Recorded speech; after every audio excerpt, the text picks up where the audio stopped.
መርሃ ቤቴ የሚለው ስያሜ ከግዕዝ ቋንቋ የተወሰደ ሲሆን ወደ ቤት የመራኝ የሚል ትርጉም ያለው ታላቅ ስም ነው። መርሃ ቤቴ በሰሜን ሸዋ አስተዳደር ውስጥ ያሉ 22 ወረዳዎች አንዷ ስትሆን ከአዲስ አበባ 182 ኪሎ ሜትር ርቀት ላይ ትገኛለች። በስተ ሰሜን ሚዳ ሬማ፣ በስተ ደቡብ ሞረትና ጅሩ፣ በስተ ምስራቅ መንዝ ጌራ ቀያ፣ በስተ ደቡብ ምዕራብ ንሳሮ፣ በስተ ሰሜን ምዕራብ ደግሞ ደራ ያዋስኗታል። ወረዳዋ 5 በመቶ ደጋ፣ 65 በመቶ ወይና ደጋ፣ 30 በመቶ በቆላማ የአየር ንብረት ውስጥ የምትገኝ ስትሆን በውስጧ በርካታ መንፈሳዊና ዓለማዊ የቱሪዝም ሀብቶችም አሉ።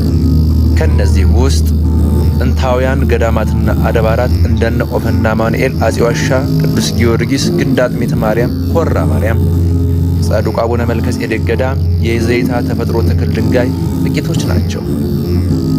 ከ1600 ዓመታት በፊት ማለትም በአራተኛው መቶ ክፍለ ዘመን ክርስትናን ለማስፋፋት መርሃ ቤቴ መጥተው መልክዓ ምድር አቀማመጧን ሲመለከቱ ከራሳቸው መናገሻ ከተማ አክሱም ጋር የተመሳሰለባቸው ነገሥታቱ አብርሃ ወአጽብሃ በታላቅ አድናቆት መርሃ ቤትየ ወደ ቤት የመራኝ በሚል ትርጉም የአካባቢውን ስም እንደሰየሙት የታሪክ ገጾች ይናገራሉ።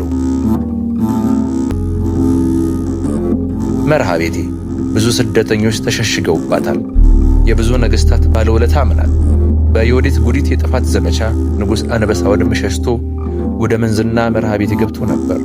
ንጉሡ በዘመኑ የ12 ዓመት ብላቴና የነበረ ሲሆን ክርስትና እየተስፋፋ ሲመጣ ቀደም ሲል የአይሁድ እምነት ይከተሉ ከነበሩት ቤተ እስራኤሎች ከፊሎቹ ክርስትናን አንቀበልም በማለታቸው በየጊዜው ከደረሱባቸው እንግልቶች ለማምለጥ ወደ ደቡብ ምዕራብ ትግራይ፣ ሰሜን ጎንደር፣ ወልቃይት፣ አገው፣ ላስታ ወዘተ ተሰደዱ።